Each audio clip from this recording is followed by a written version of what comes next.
Welcome to episode 1 of a yet to be named podcast. We're your hosts. I'm Liam. This is my best friend Louis. And today we're gonna talk. I was gonna say we're gonna talk about, but we don't really know what we're gonna talk about yet. So we're just gonna talk. So I thought it might be nice if we introduced each other. So I'll introduce you. You're Okay? gonna start? I'll start by introducing you. Okay, go ahead. Okay? So this is my good friend Louis.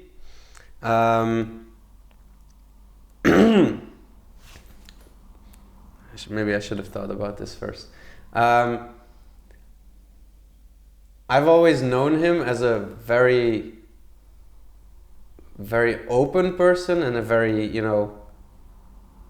a person who's always full of life, kind of, even though he's not always been like that internally. I think you've also had your struggles with life and with family and with, I don't know, emotions. And but to me, especially as we were growing up, I saw you as someone very, I don't know, you were always excited about life or excited about something, about doing something, about being outside, about having fun, about that kind of stuff, very, very much about being out there in the world. Okay. And so as we grew up and as we got to know each other more personally, like in college, I realized I think it was in college that I realized there was a lot more to it than what I saw back when we were kids, I guess. I saw that you also had, your struggles, and but also that you were, I don't know, a highly intellectual person, I guess. Okay. You have a lot of. We started sharing more about our thoughts and our feelings and our interests and the way we look at life, and so I realized how smart of a guy you actually are, because we did very different things. We had very different educations, and I was very much focused on numbers and focused on how well does someone perform in school. And I mean, it's not like you had bad grades, but I always had this very universal vision of how intelligent someone is, and I realized that your intelligence is more so in terms of thought and in terms of life and in terms of critical thinking, while mine was more in terms of numbers and I don't know, practical, or not practical, but like mathematical problem solving. And so that's something that I was very focused on because I was good at it, and I always felt like you were a lot better at expressing yourself and you were more, I don't know, intellectual, I guess. And so that's how I see you right now. Obviously you studied history, which you really chose a field that allowed you to grow a lot in that direction, in the intellectual direction. And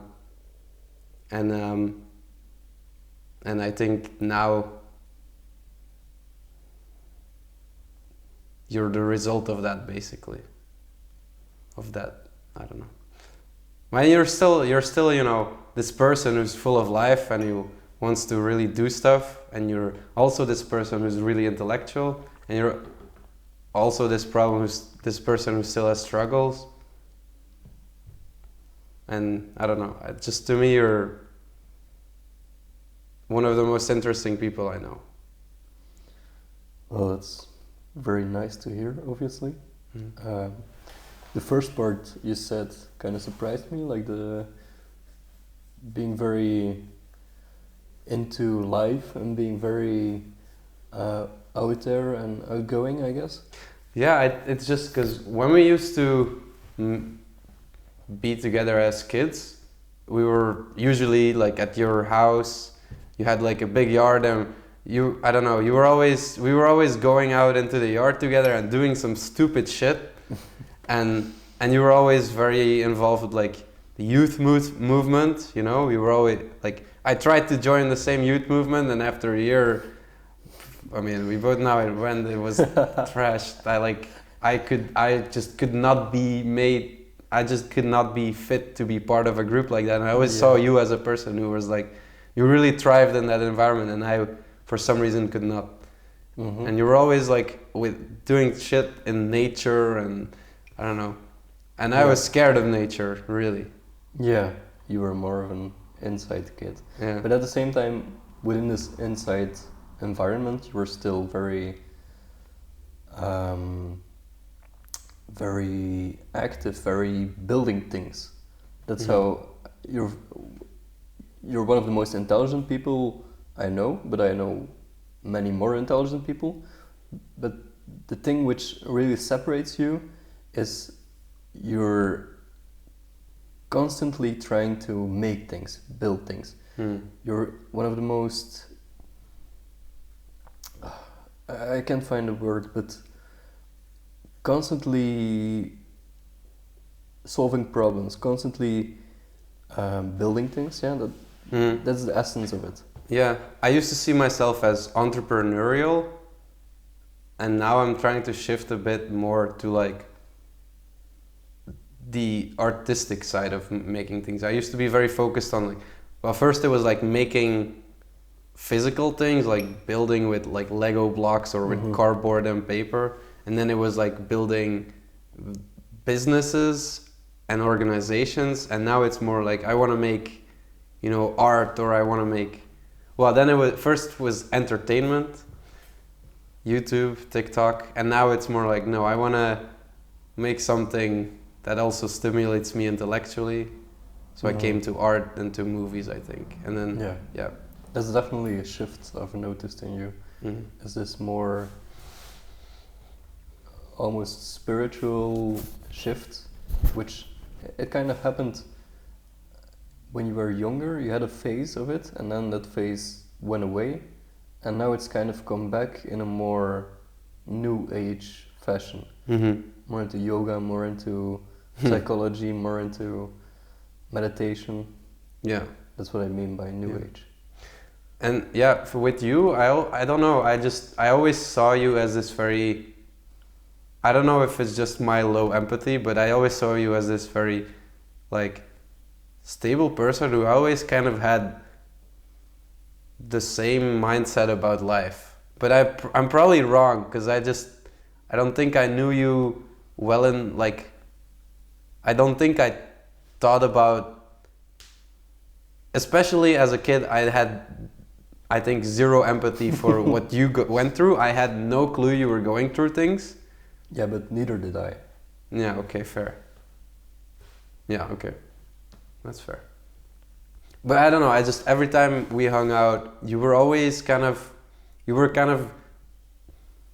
to me, you were the same person. And to me, you're still like the same person. Although there's some stuff that has changed, like, you used to talk a lot of shit. Like, you used to have you used to tell me things that were like categorically untrue, but you were very good at arguing them, and I was very naive that I always believed everything you said. And now I think you really like, you're still very good at arguing, and you're still very smart. But when you talk now, I think you're very much trying to be accurate and trying to be truthful. Yeah, that's something I've learned the hard way. Yeah? How so? Well, I think the things you've said are flattering, but they have an essence of truth to it. And what I think I am is very curious. I'm interested by many things. So I think definitely as a kid, when I came across ideas or things, just things I imagined or things on the internet, which I found interesting. I found it very fun to talk about them, and I was very amazed by them. But I didn't have the same critical thinking to be like, is this true or not? Yeah. These were more like ideas. They were kind of toys, you know. They were fun. They were fun to talk about, and I believed them. But I think this might also have to do with some personal issues. But yeah, when I went on to college and when I started taking my mental health into deep consideration, I learned that it's very important to accurately describe what's happening, to accurately reflect on the things which I believe, or where does this belief come from.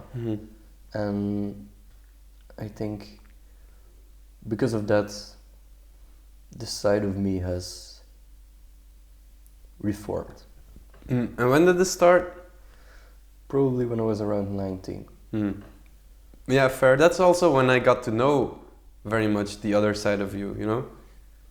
Because I think we went to university in the same city, but then in the first year we didn't really hang out that much, I think. Or it was maybe in the first year that we started hanging out more and having more grown-up conversations, I think. I don't know. I think it gradually evolved. Yeah, maybe. Well, I'm not sure. I think in the past 2 years especially, that's where things have gotten a lot more mature. For sure. But I can't But remember. like for me it was like the big shift was like when you started telling me about your struggles with mental health. Yeah. So that was, I don't know when that was, maybe second or third year of uni. Yeah, probably around 19, 20. Yeah.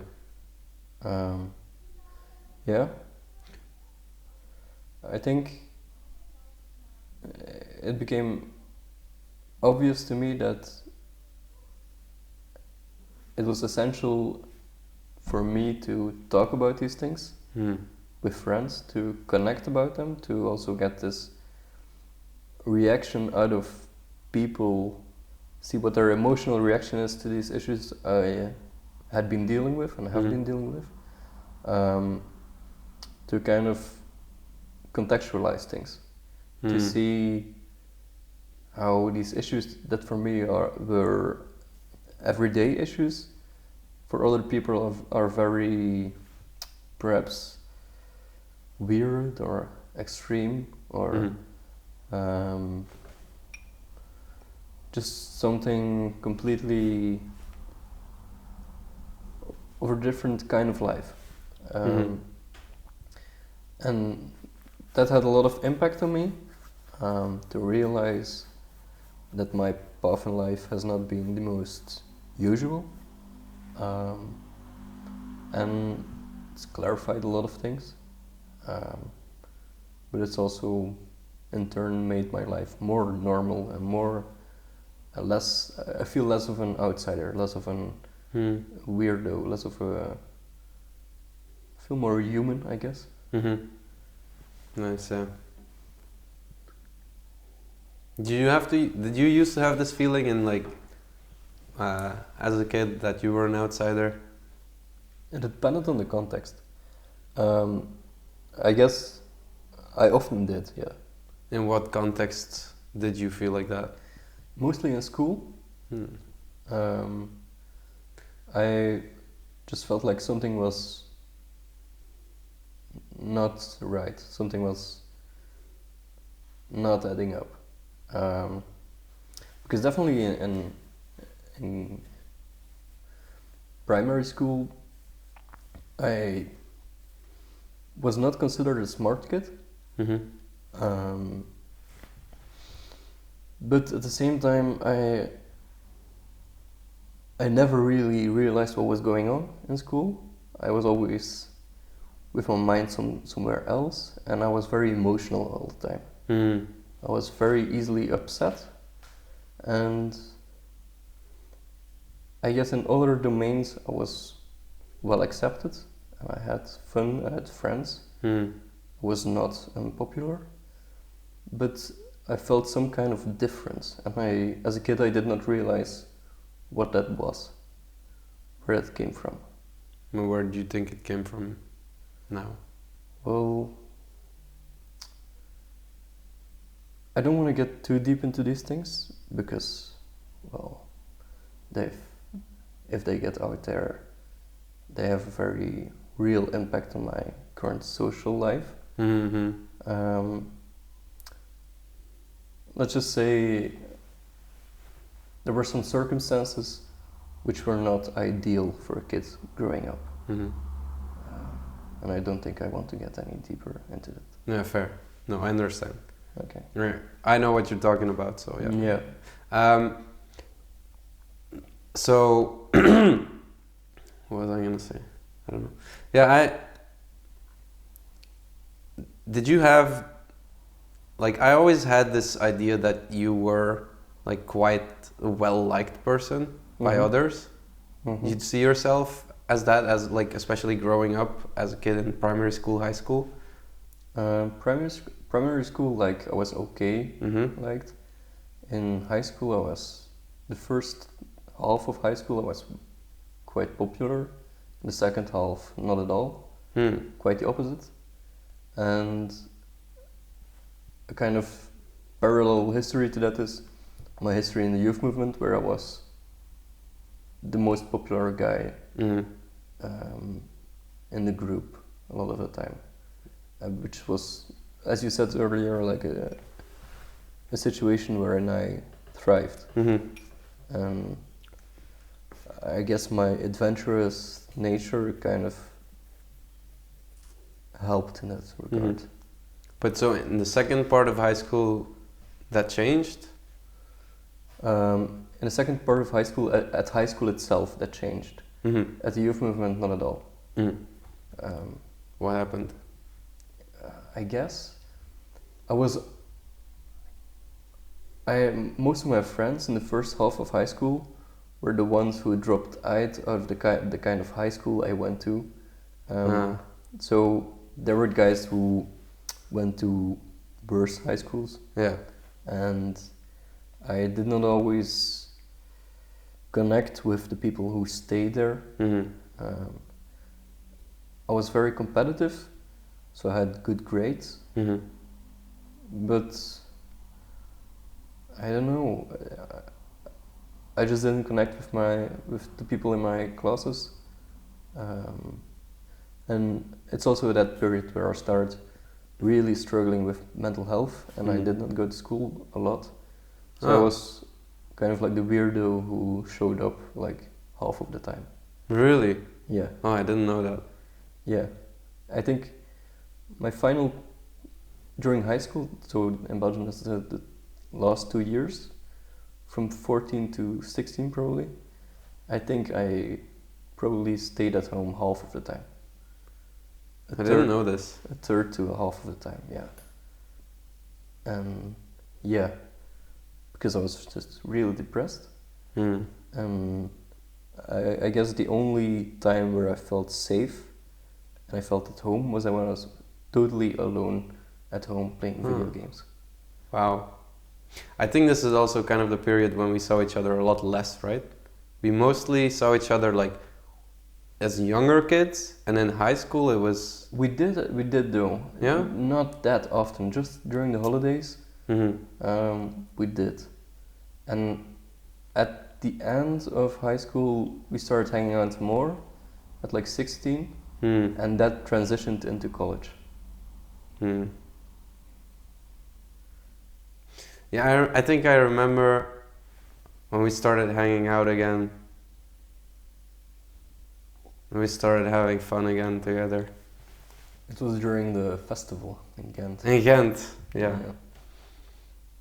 Let's talk about you now, because in contrast to the first episode, to episode 0, sorry. Mm-hmm. We've been talking about me a lot, which is weird. You've been doing a very good job at interviewing. Thank you. But I think it was because of the nature of just starting with you, I think. Yeah? Because last time we started with me, and then the conversation went on about me for half an hour, and then I tried to get into you, but I also felt like it was very difficult to get you to be... It was kind of forced, I felt. Yeah. So the context is, 2 weeks ago, we tried to... Well, we made the first episode of a podcast, and it was The called Human Experience, that's the name of the podcast, by the way. The Human Experience. And it was gonna be my podcast. It was gonna be a podcast where I talk to people around me, like Louis, or like, I don't know, people in my life or people I meet. And I very much wanted it to be my own thing, and my goal was also kind of to be less self-obsessed and be less self-important and listen more to other people. But since then I've realized like it was kind of stupid of me to even attempt to do this by myself, because I'm a very individualistic person, and doing this podcast by myself would mean that it's like mine and that it's always going to be about me, and it's just not conducive, and also it's not going to make me happy to do this thing by myself. I'm always saying like, oh, I want to be more around other people, I want to make things together with other people. I don't want to do things by myself anymore, because that's how I've always been. I've always been doing things by myself, and I don't want to do things by myself. So when I came to that realization again, I was like, fuck, why am I trying to do this by myself again? When it was your idea to start a podcast together, and I was like, I'm going to start a podcast and you can be a guest on it. No, it should be, let's fucking make a podcast together. It's our podcast. And so now that's why that episode, it's like, we're probably uploading it, but it's not part of the podcast. That's why we call it episode 0. It's like a prequel. It's not the podcast yet, because it wasn't our podcast, it was my podcast. But this is really our podcast. It's kind of a good background story though for a podcast. I think so, yeah. But yeah. But also like, it's a background story that does revolve around me and not about you, you know? Mm-hmm. But I guess in the first episode, in episode 0, my apologies, we also talked about that. And we talked about, if I remember correctly, like, why am I willing to listen to you for 2 hours? Yeah. And that's also kind of about me in an abstract sense. It's because you've grown a lot in this regard, but also our conversations as friends, they have been, for a significant part, me listening to you and analyzing you. Mm-hmm. And then like a asking, shrink. Yeah, I must admit that I have used communication techniques I learned in therapy on you, yes. Yeah, okay, fair. And I think you're a very interesting person, probably one of the most interesting people I know, one of the most interesting, most intelligent, and therefore for me it's also a really great opportunity to do this, to get comfortable before a camera, to talk deeply about things that are of philosophical nature, of personal nature, and I think you're the perfect person to do this with. So I'm very excited about this, and I also think it's a good way for us as friends to keep connecting and to keep to have this project together. Yeah, I like this. Yeah, I like it a lot, because I mean, first of all, we're like, we've always lived in the same city, except now we literally both just moved to different cities. Yeah. You moved to Antwerp, I moved to Brussels, we're like totally like going through all these different changes in our lives, and now I think it is important that we have something that keeps us together. Yeah. Because I mean, we've had periods where we don't talk that much or we don't meet up that often, but we also always, when we come together, it's like we can tell each other anything, you know. It's not like there's this warming up period in our conversation, you know. It's just fuck it, just say what's there, you know. Yeah. I was once at a friend's house, and her alcoholic father had this plate on the wall, and it said, "Good friends are like trees. You cannot see them for a while, but when you go back, they're still there." Mm-hmm. Yeah. You know, that's the kind of summary. Exactly. Yeah. So I think this podcast, in that sense, it's something that will keep us together, even though it's not absolutely necessary. I think even if we don't do this, we would still keep meeting up, but it would be less frequent. And I think it's nice to meet up more frequently. Yeah. And then on the other hand, like, I just learned shit about you that I had no clue. Like, this podcast is helping me have conversations that I would normally probably not have, because there would not be the context in which to ask those questions somehow. It's the same with like the thing that I was doing on YouTube. Was like I had all these ideas for things I wanted to do with my life, but there was not the context to do those things, because you don't have like like it's a lot easier to do something you want to do when you can say, when you have a camera in your hand and you say, I'm doing it for YouTube, you know? Like approaching random people on the street, it's so much easier when you can say, oh yeah, it's for a YouTube video, rather than, oh no, it's because I'm socially anxious and I'm trying to train myself to be better at talking to people. That's like when you say, I'm doing this for YouTube. Oh, cool, yeah, I'll gladly join. When you say, oh yeah, it's because I'm socially anxious and I'm trying to be better at talking to people, they'll be like, huh, okay, sure, yeah.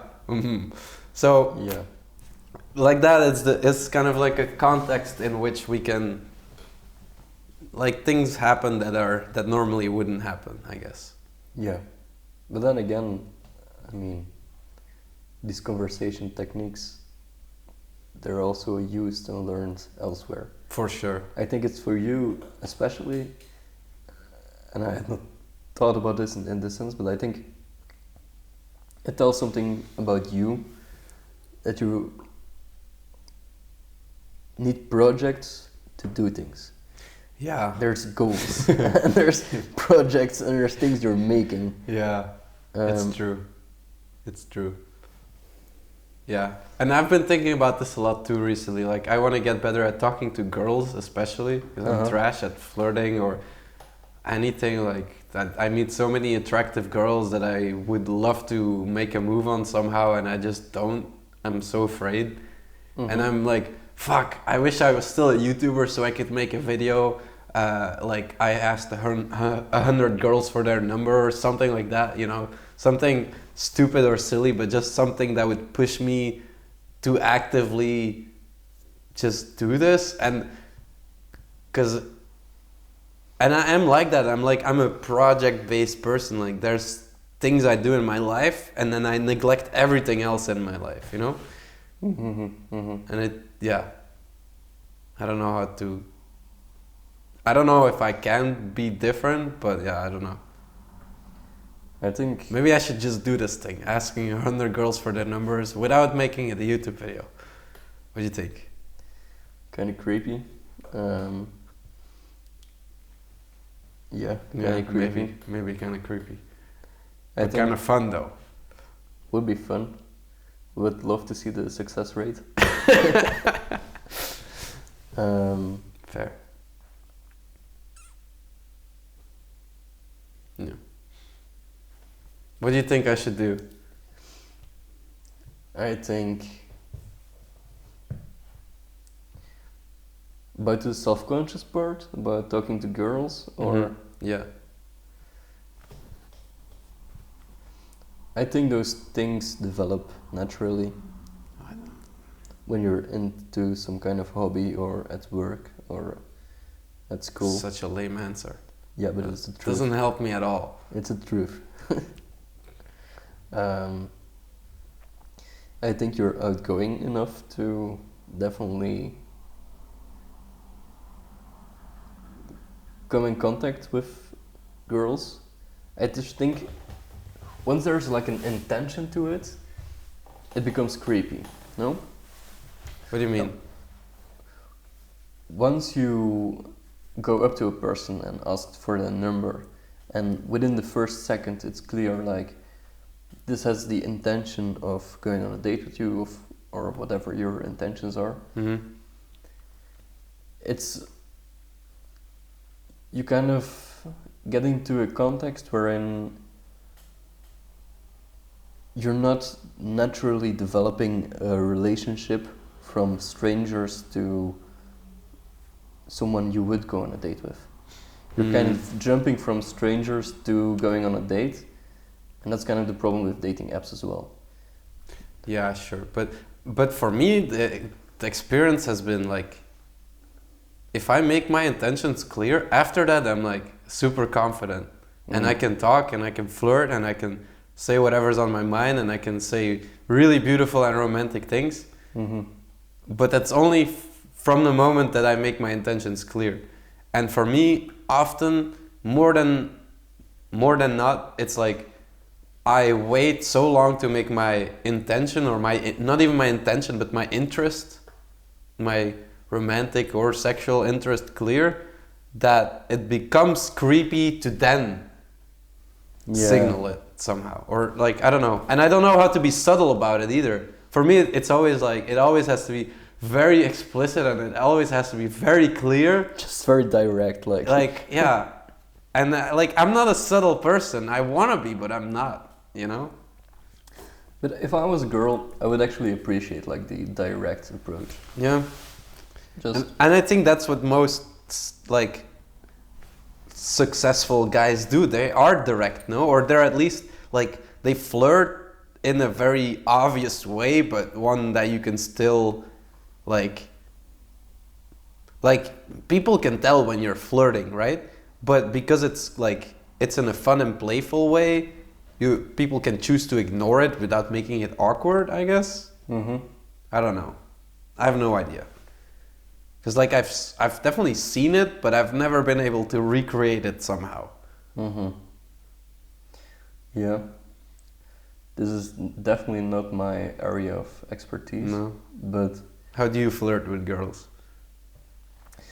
I mainly really start to talk shit, and I become like very extravagant and just like make very stupid jokes and just talk bullshit.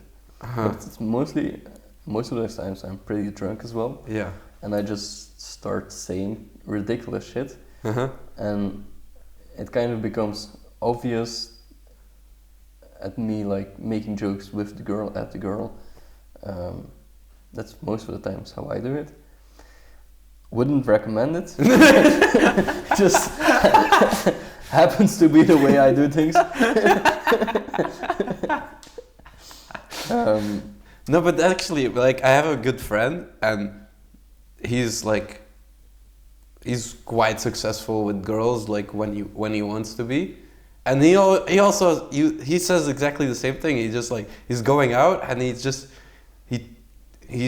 trying to be like really out there and just saying some really stupid shit, but stupid funny shit, you know. And it quite works for him too. So. But he's not really directing it at a girl, I think. He's just kind of directing it outwards for everyone to hear. I think it's more so by doing so, I get a lot of attention. Yeah. And then I use that attention to make a move. So how do you make the move? Well, at the moment the move comes, it has already been obvious for a while that a move will be coming. You know what I'm trying to say? No, I have no clue. This is the thing. I'm very good at getting attention. If I want to get attention in a social setting and like going out partying, I'm very good at getting attention in that setting.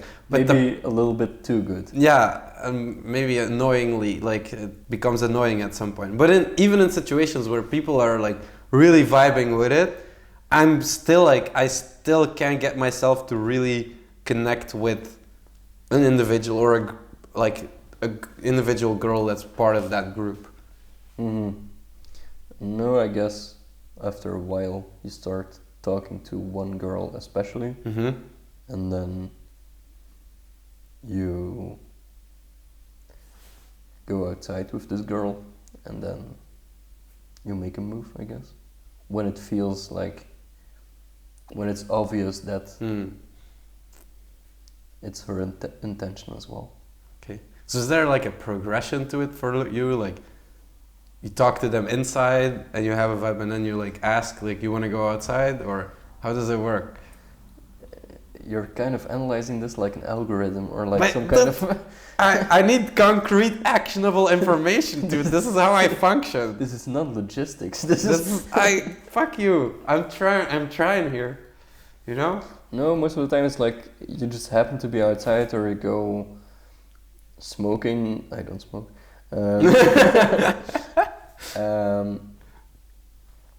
Or yeah, whatever. But you happen to be outside with this girl alone? You find an excuse, or oh, let's go take a breath of fresh air, something like that, something stupid.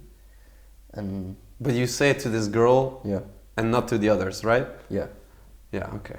But then that's already kind of making clear an intention, no? Yeah. Because you're only saying it to this one girl. Okay, so this is like a good first step to test the waters, I guess. Yeah, but you have to be careful as well, because it's not, maybe she just genuinely is hot and wants to go outside for a bit. So you have to kind of feel it. You feel the vibe. Okay. I gotta take some notes. No, I'm kidding. I think if she's like, if you're like, oh, you want to go outside for a bit, and she's like, oh yeah, okay, sure, then that's a no. But if she's like, oh yeah, that's good, yeah, that's a yes. Okay. Didn't think we would be talking about dating advice on the first episode. But I'm gonna need a lot more probably, but whatever. Yeah. Oh, maybe we should ask Khan next Friday. Next episode we have an expert at, well... It's gonna be a special episode. I don't want to say self-described as expert, although if I would ask him if he thinks he's an expert at dating, he would probably say yes. Yeah.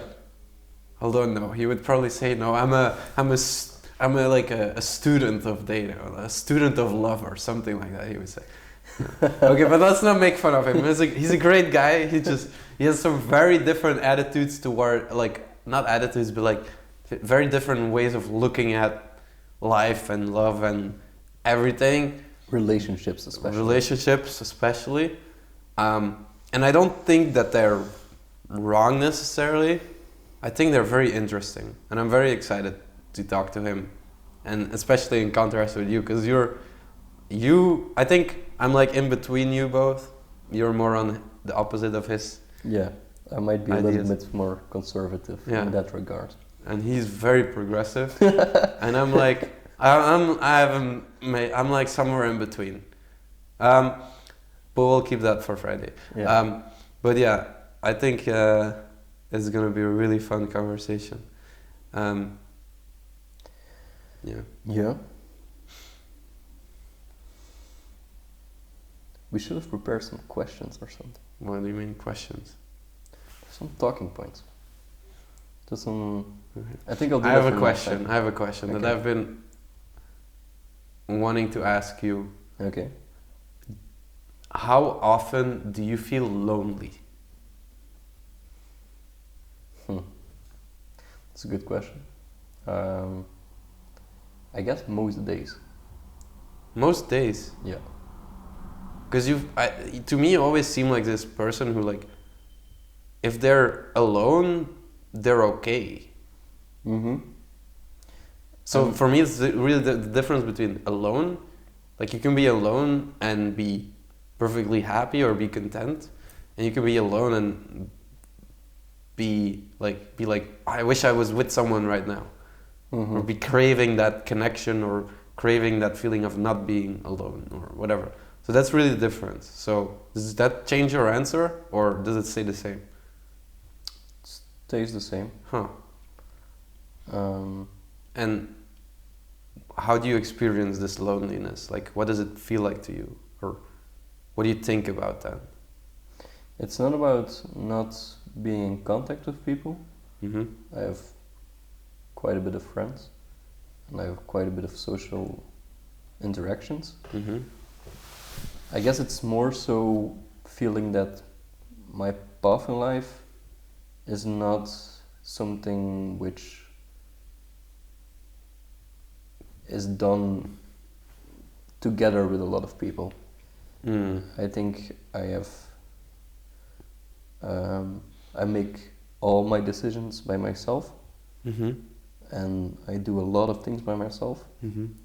And from starting a business to moving to Antwerp to the education I did to executing that, I just feel like the combination and definitely the setting in which I did those things were not that usual, and therefore I felt like I took a path which not a lot of people take, and therefore I don't feel understood a lot of the times, but on a deeper level. I think it's quite abstract what you said. It's maybe also because there's things you don't want to say on the podcast. So, yeah, I don't know how to continue with this, but do you feel like it's because you lack like a girlfriend? I think that's an important part of it, yeah. Yeah, like someone to share things with and to make decisions together with.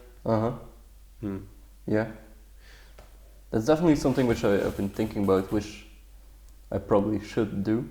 I should start a rather serious relationship, but it's something which does not come natural to me. I think from when I was very young, I learned to rely on myself, and relying on other people feels like a threat to me. It feels like danger. Yeah, I feel the same. I have felt the same way. I kind of struggle with this too. Like, I've always had a lot of trouble connecting with others, trusting others, especially due to experiences in high school. But then I have been in kind of a relationship, and yeah, it is powerful to be in a relationship where you're really making decisions and you're really looking at like building a future together. But there's also the opposite side of it where like when your interests clash, or where you want to go in your life, like the goals or ambitions that you have, when they fundamentally clash with that person, with their interests and ambitions, or where they want to be, it's really, really difficult. And also, I don't know, it can then feel like you're in that relationship and you're still incredibly lonely, I guess. And yeah, so that's more, for me it's more like this feeling of loneliness is like, it usually comes from like, there's different types of loneliness in my case. There's like, I want to have this thing where I can share, like having someone to come home to, I guess.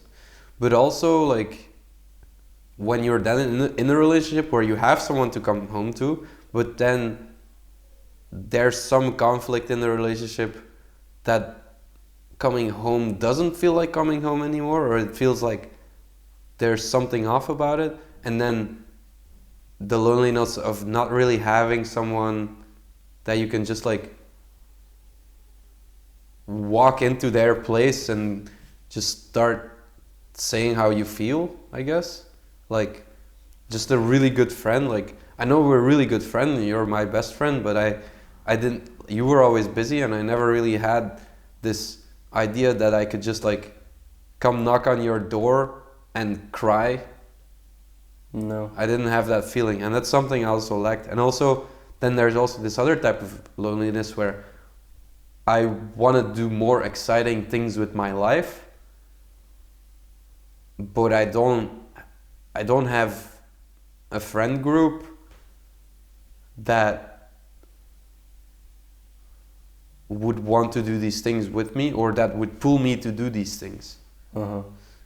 So those are all different types of loneliness that I experience on a regular basis.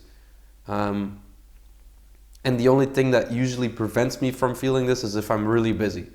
Mm-hmm. And that's an avoidance tactic, I think, that I have used often, is like, like we were talking about it earlier, like I'm a project-based person. Like when I feel lonely, I look for a project instead of like just like changing a little bit my behaviors in life to just connect with new people more, I guess. Mm-hmm. Yeah, it seems like just the way you're naturally wired. Yeah.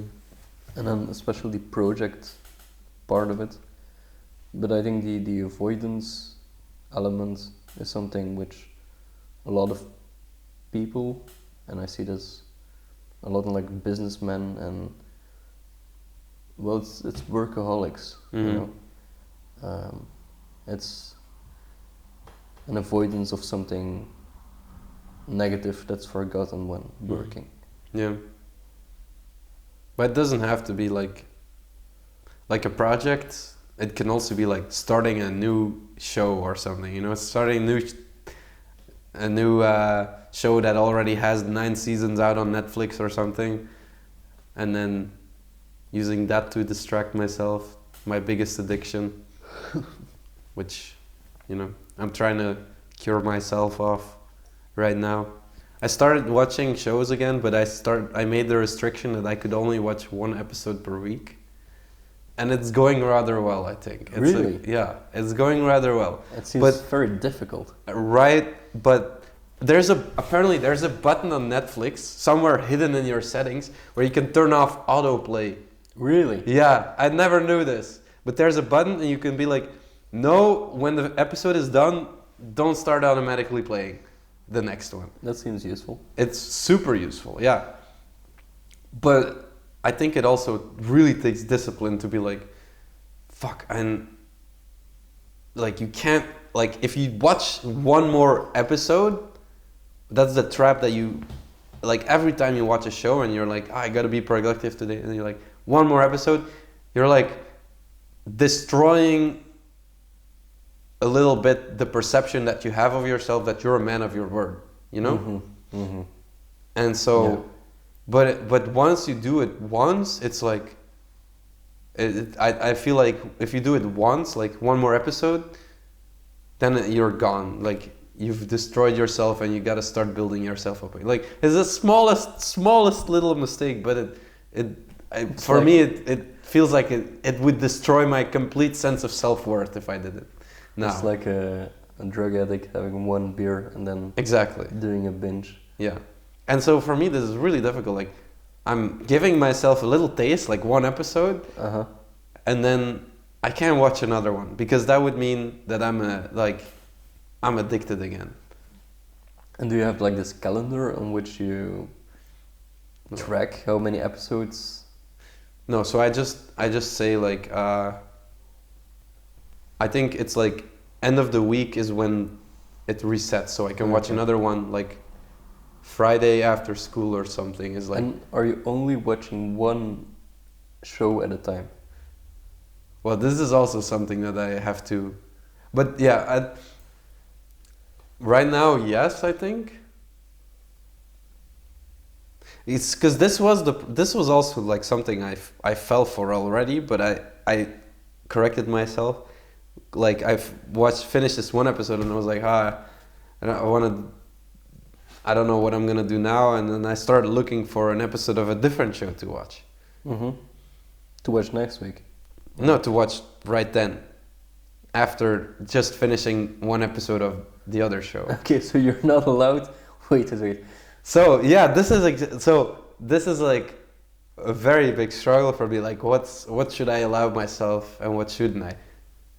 Yeah. So the rule right now is to only watch one episode of a specific show a week.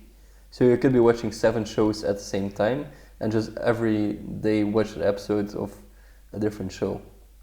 Yeah, Or no? I guess. But right now I've been fairly, like, I don't know, I corrected myself in that I'm only really following one show, and the other ones it was more like I want to watch something and I tried to watch other things, but I couldn't get interested in them. Mm-hmm. Also, I think because it felt a little bad, it felt like I was cheating a little bit. Mm-hmm. So I'm really only following one show, and then like there's one other show, but it's like it's a kids show, and I'm only watching it just like if I want to let my mind calm down. So it's like a kids show, like it's not you can't really get addicted to it because it's made for children, so it doesn't really. What show is it? It's called Powerpuff Girls. You're watching that shit? I've watched like 1 or 2 episodes of it. It's like it's just nostalgia, really. You know. Okay, I understand. It's nostalgia, and it's just like turning your mind off. But yeah, and then you don't really like. And then there were a couple others that I tried, but I always felt like, what am I watching this garbage for now? Like, Mm-hmm. I could just as easily like, because I often cling to watching TV when I'm feeling like either stressed, anxious, or like lonely. That's also when I watch TV, because like, especially like sitcoms, because then you feel like, I call this phenomenon the sitcom friendship, where you watch a sitcom because you know all the characters and they feel like friends to you. Yeah. And so you imagine yourself as a part of this friend group. You have these like running gags together, and you're like, haha, yeah, oh yeah, I don't know, what references can I throw out?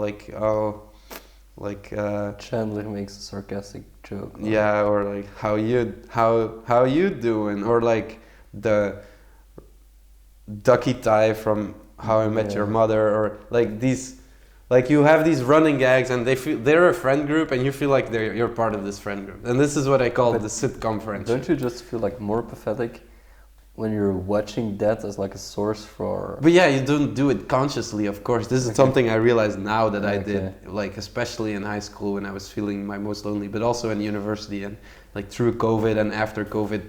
Yeah. When I lost a lot of friends, or not really lost, but like, I don't know. I just came out of it and I felt really lonely, and I watched a lot of shows to make up for that connection that you're missing, I guess. Yeah. But it's artificial, of course, but it serves a function if there's no way to get new connections, like during COVID. Mm-hmm. But it also inhibits you from making new connections, because when you feel satisfied, that's when you stop looking for solutions, I guess. Or when you keep constantly distracting yourself, you know. Yeah, it's a distraction. Yeah. So yeah. Okay. So a lot of shit to unpack there, but I think What about reading books? So that's what I try to do now when I feel lonely. I mean, but mostly non-fiction, because I find it really difficult to commit to a book, a fiction book, because I don't know if I'm gonna. Like, I find it really difficult to get into the characters. In a movie, it's easier for me, like. Yeah. Because usually in a movie, movies are usually, especially commercial movies, are really good at making you care about the characters as soon as possible, because that's they're kind of like archetypes. You have immediately the hero, the villain, the friend of the hero, but it's it's not like the archetypes. Like there has to be specific things about the person that are universally liked by people that makes you be like, oh, I'm invested in what this character is gonna go through, or you recognize yourself in them, or something, you know. But in a book, because it's so long and the author, it can sometimes take a really long time before something happens that makes you care about the characters, or sometimes, I don't know, I'm a very visual person, I guess. Like, I don't know, I can be very superficial as well, and so when I'm reading a book, I can just be like, this is so boring. Yeah, don't you feel like a lot of literature is very symbolic and you're more of like a literal person? No, I'm a very symbolic person. I just think books, I don't know,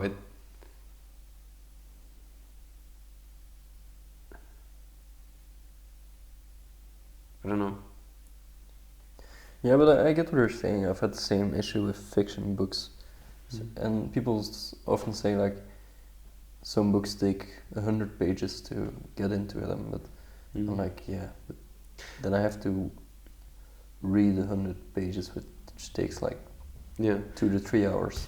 And this is the same reason why I think TV shows are so addictive, is because you watch one episode and if you like it, then you have like 9 seasons more to watch, but you already know that you're gonna like it, because you already know the characters and you're already invested in what they're going through, and so it becomes really easy to keep watching it. It's the same for like, if I read one book and I think it's really good and it's part of a book series, I'm reading all of them in like a week.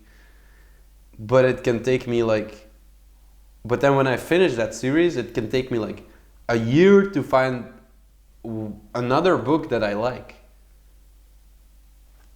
And what about the non-fiction books? What have you been reading? A lot of stuff about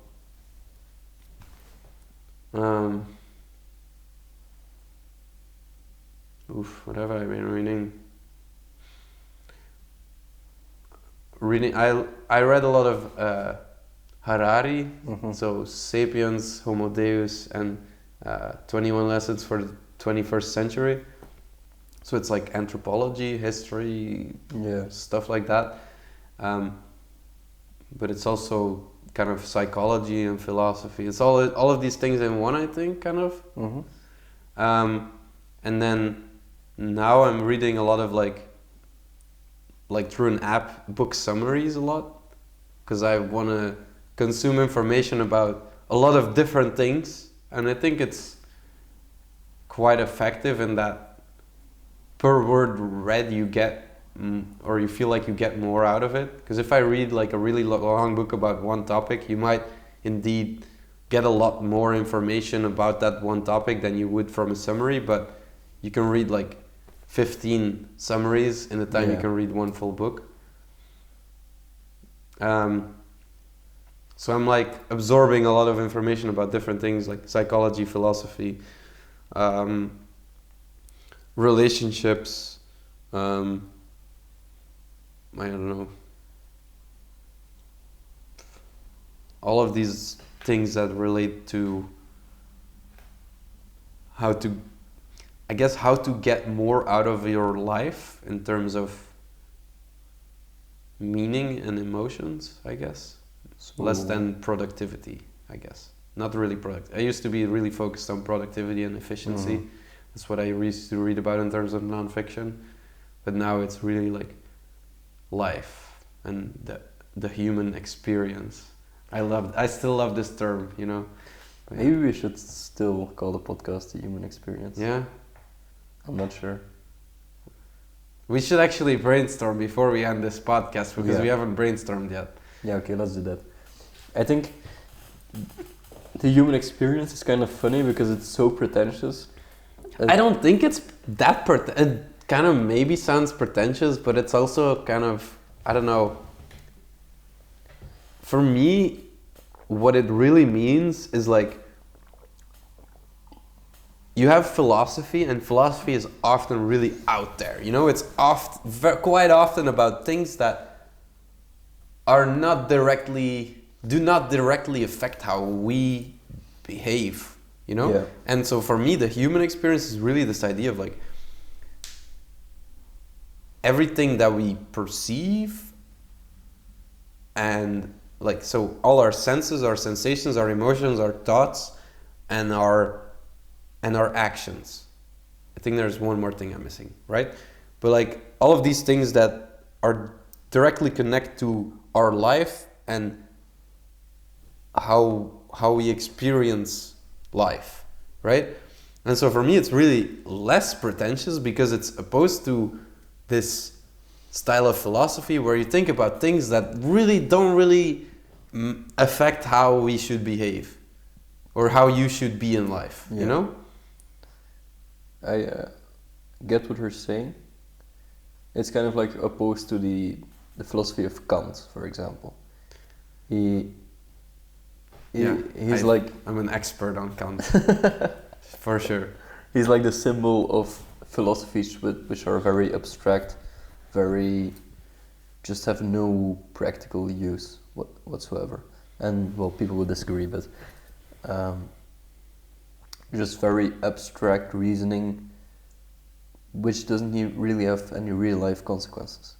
And I think the human experience is kind of a good name for the podcast in some sense, because if you look back to this conversation, the previous podcast we did, and then our conversations outside of the podcast, what we're really doing is like really analyzing and philosophically talking about our human experiences. So I guess it's not really that bad of a name. But I still think it sounds pretentious. Whatever, you know. But I think it sounds pretentious because it's like, it feels like you're trying to say, oh, we're gonna solve we're gonna solve it, or like we're gonna develop something all encompassing. But no, it's like we're trying to poke holes in something. We're fucking struggling with the human experience. We're struggling to figure like something out that can help us, you know? That's how I see it. It's not pretend. It's like I'm a tiny little ant compared to this whole mystery that's in our heads, you know? This whole fucking, I don't know what. Yeah. I was perhaps concerned about us calling the podcast the human experience, because we imply that our conversations kind of represent the human experience, which is like kind of a big thing to imply. Yeah, but it's not like oh, we're the human experience, like Joe Rogan has the Joe Rogan experience, where like it's like, oh, this show is an experience, and like you're here and we're gonna develop something. Yeah, but the thing with Joe Rogan is he says very clearly, like, it's the Joe Rogan experience, it's the experience of Joe Rogan. Yeah. We say it's a human experience. It's all of humanity. No, it's two fucking white guys in their 20s who have like such little view of the world and like are so fucking absorbed with their own experiences that they can't like see others. But yeah, and I think that's also part of it, is like, that's why we're gonna have guests, is because like to open us to different points of view and to kind of, and it will never work to show or define what the human experience is or to show all aspects of it, but we can at least attempt to get somewhat more of a I don't know, an unbiased view of it, or of a clear view of it, if that makes sense. Somewhat. I don't know, is that really the goal of the podcast? Is the goal of the podcast to get a better view at the human experience? I don't know, I think that's what we're doing now. We're trying, like, a better view of the human experience, or how how we should behave within that experience, I guess. That's what I'm trying, that, I don't know, maybe we have different goals, but what I'm trying to do from this podcast is I'm trying to get something out of it so that I can lead a more fulfilling or meaningful or happy life. I don't know these three terms, if any of them are accurate, useful, or truthful. So that's also part of what I'm trying to figure out. But yeah, I'm trying to get something out of it that should tell me what I should fucking do, you know? Mm-hmm. And maybe, I don't know, what are you trying to get out of this? I just think it's a fun thing to do. Well, yeah, also my friend. Okay. You're fucking trying to tackle the human experience. You're just here for the ride, I guess. No, but yeah. I just want to drink whiskey and sit in this fucking folding chair. I mean, I would rather sit somewhere else than in this fucking folding chair, but I'll do it if it means a good conversation. Yeah. You know, but I see what you mean, but yeah, I don't know. I mean, so what would you call it? Like, I don't know. I would rather have I don't know. After last episode, I was thinking like maybe we should call it Liam's experience because we're talking so much about you. But yeah, no, yeah, fair. But yeah, I don't know. And it's also... So for you, it's more like, talking and having fun, right? Yeah, and my definition of having fun is, well, not my definition, but the concrete way in we're having fun right now is just having a deep conversation. Yeah, something that's emotionally or intellectually stimulating to you. Exactly. Yeah, but you're not really trying to figure out answers, or? Not really, no. Hmm. I guess I kind of am, and some... If they come, they come. Mm. But I'm not like on a quest to find the answer of life. Yeah, okay, fair. I think then I'd probably be better off writing or reading a book. Huh. Yeah, for me, I think I'm not gonna find the answer in a book because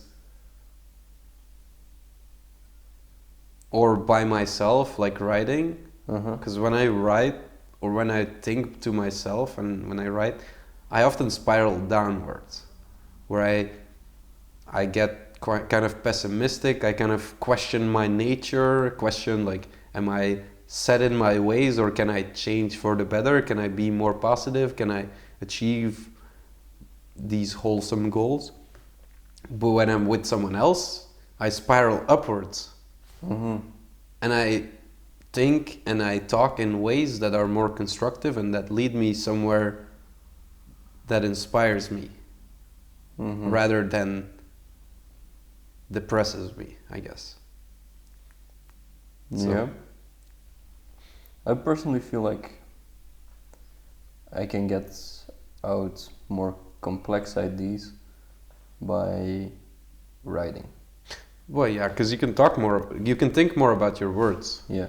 For me, it's the opposite, because when I'm writing, I often am so worried about thinking about my words and how I write them down to make them as clear as possible that it takes me so long to get my point across that I just don't do it. Like I'm trying to write a blog as well, and it would take me the same time that it took to make this podcast to get maybe one of the small points that I made in this podcast across. And so for me, a podcast is just a lot more fun and organized and effective way to create something from my thoughts. Mm-hmm.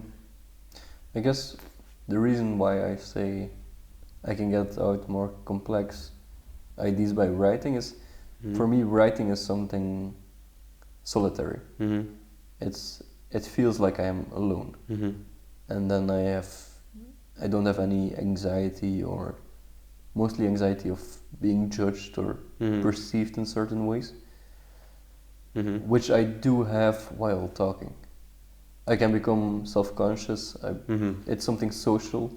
There's people perceiving me, which gives them the opportunity to reject me, which I guess is not beneficiary for me making good points and talking prolifically. Yeah, but I think there's then a big difference between us because you write and you never show it to anyone. I'm trying to write and put it like on the internet, you know, and I'm then trying.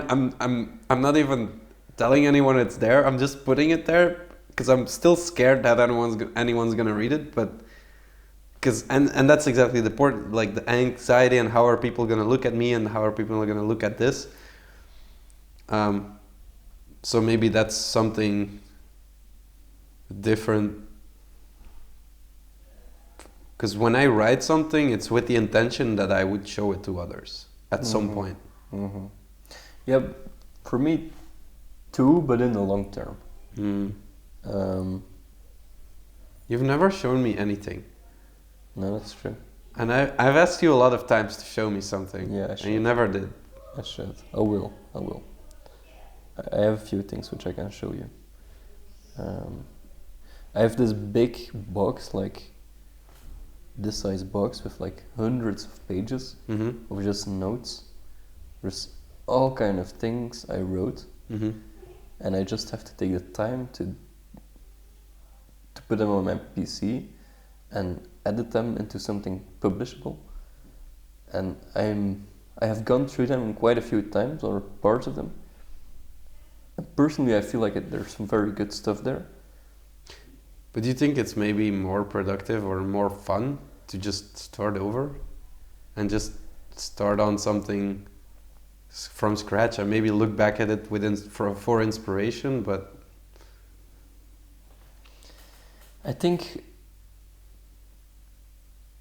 because I often have this, like I often like journal, and then from my journal I create a blog post, but sometimes I'm like writing something and I'm trying to get something, like write something specific, but it's not really working, and then I leave it to come back to it another time, but I'm not engaged with it another time, and then instead I come up with this new idea that then I'm excited about at that time, and then I write that, and it like in half an hour I banged it out, and then it's ready to kind of post, I guess. And I mean, you're writing on a much bigger scale, of course, but I don't know, maybe it would help you just to like, now that you've kind of developed yourself in writing, to just start with it without looking back at what you did before, or maybe just if there's like a specific part that you remember, you can look back at it. But because it's like the perfectionist in me would do the same and just like try to get everything in that box and put it on my PC and analyze it and get all the best parts and all the little details that I think are relevant and mine it for every last piece of value. But then it would take so much time, and there's basically no fun in that work, no? Like mining that? I have started a few times with taking these notebooks and just starting to write things. But every time I've done so, I got like 3 pages in, but I wrote 7 new pages. Just because reading the old thing got me new inspiration for other things, and just, it's also like, okay, there's a good idea there, but it's got to be edited, it's got to be explained, it's got to be contextualized, and so but maybe it's not probably gonna take years, but but maybe it's not bad, because you have a concrete goal in mind for your writing. Yeah. What is it?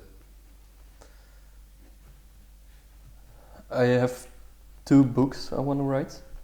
I want to write one merely on philosophy, merely non-fiction.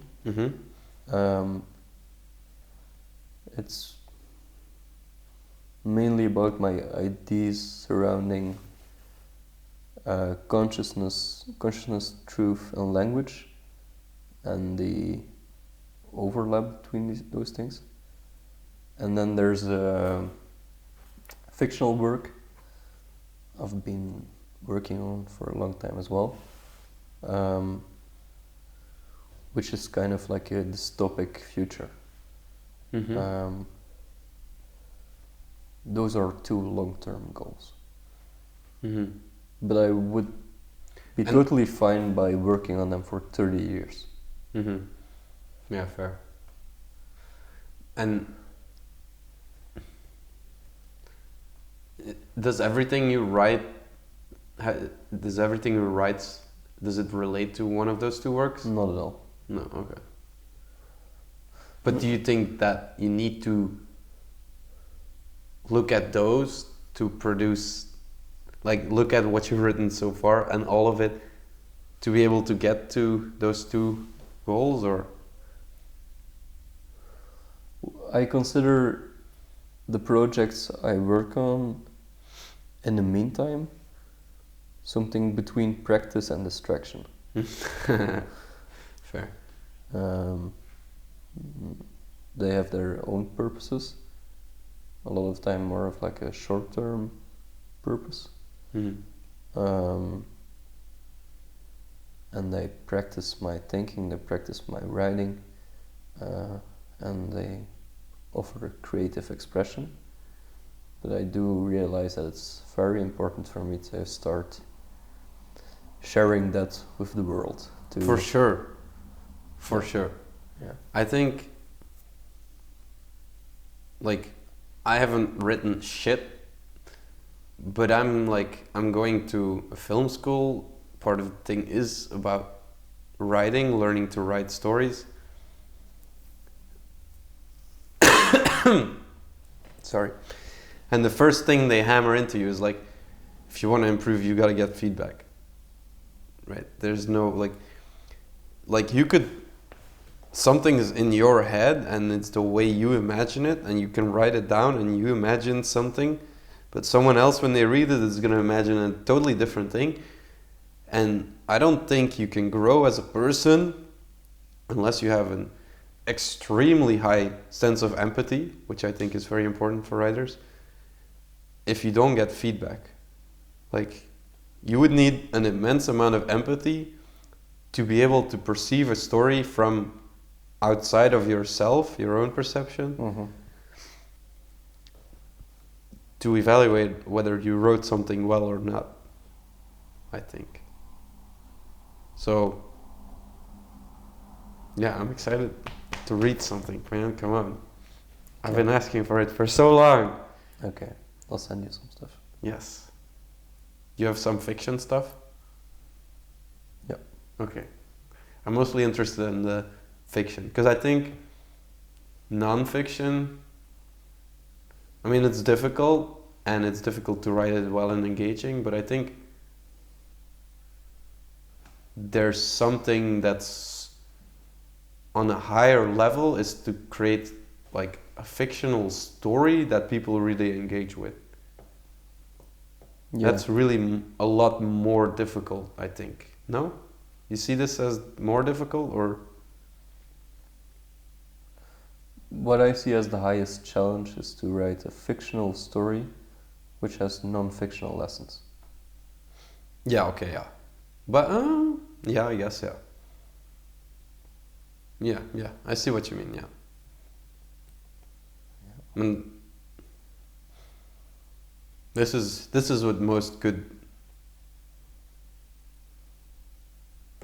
this is what most good fiction does, no? Yeah. Yeah. I guess the biggest thing, the work which I look up to the most is 1984 by George Orwell. That's probably... Yeah, I guess. I liked it, but I didn't think it was like a masterpiece. Maybe it was a...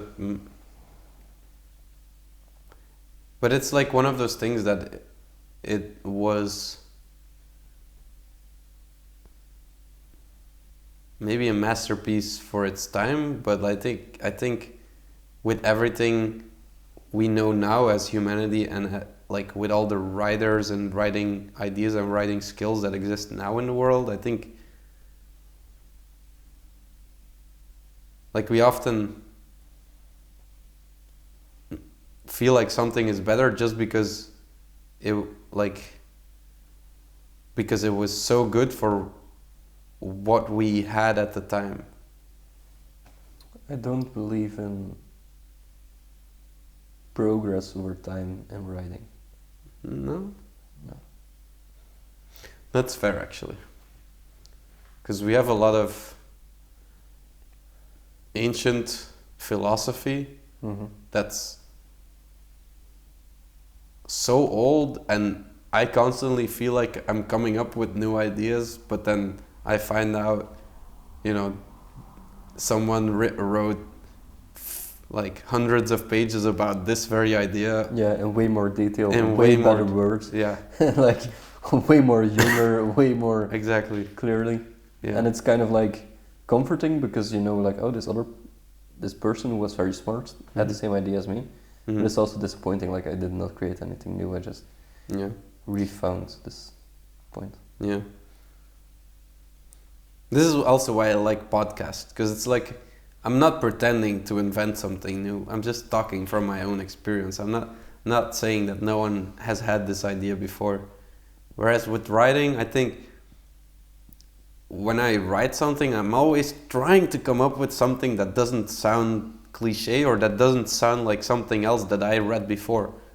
Because I read all these books and then I think, oh, this is really interesting, this is really good, this is something that I want to spread, but then you can't just write the same thing. You gotta write something original from it, I guess. That's why I always write, that's why I also usually write from my own experience, or that I describe something that affects me in life, more so than like I don't write I kind of write autobiographically, I guess, but short form.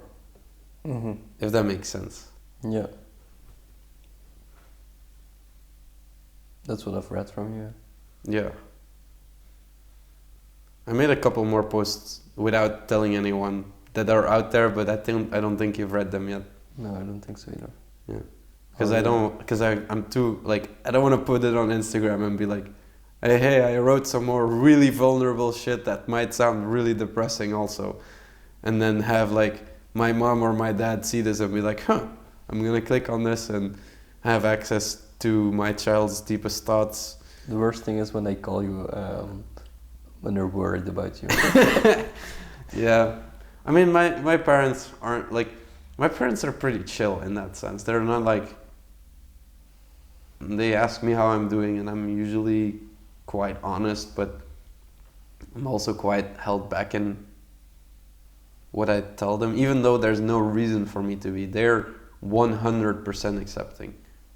I have the best parents imaginable, but still, I don't want to talk about some stuff with them. I think that's natural to have some boundaries.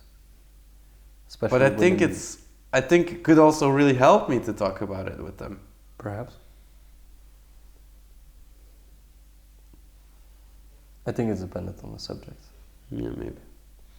But I also think I have to write 2 more articles, and then I have to wake up at 5 a.m. tomorrow to write more. So I think we have to end here. Okay. So what are we calling the podcast? I guess this was the first episode of the human experience. Okay, I didn't want to call it the human experience because I wanted to be something of ours, but I think with the whole backstory, I don't know, it maybe makes sense, but yeah. I think it's funny, and I just made the decision, so therefore you came up with it, I made the decision, therefore it's ours. Okay, fair enough. Let's look at it that way and not read further into it. Fuck okay. Yeah. All right. let's do a hug then. I think we should always end the podcast with a hug. Okay. Unless you know, if we don't end the podcast with a hug, then it's probably we're out of frame. Oh, then it's probably because we hate our guest or something. Yeah, that's kind of like a symbolic. Yeah. So then let's Easter egg for the early listeners. Exactly, because no one is gonna watch this, because like, who the fuck wants to watch two guys? What the fuck have we talked about for an hour? Exactly, like there's some, like there is nothing new here, you know. Who the fuck is gonna watch this? If in some really weird way someone ever starts watching this podcast seriously, then and they watch this, then they have an Easter egg. But what are the chances that one of our guests is ever gonna watch this? So our guests should never watch our first episode, because then if we don't hug them, you know, they don't know that we actually hate them. Yeah. Okay. Seems like a fun idea. Okay. Thanks for listening to or watching the first episode of The Human Experience. The most pretentious podcast on all of the internet. I still don't believe that, but okay.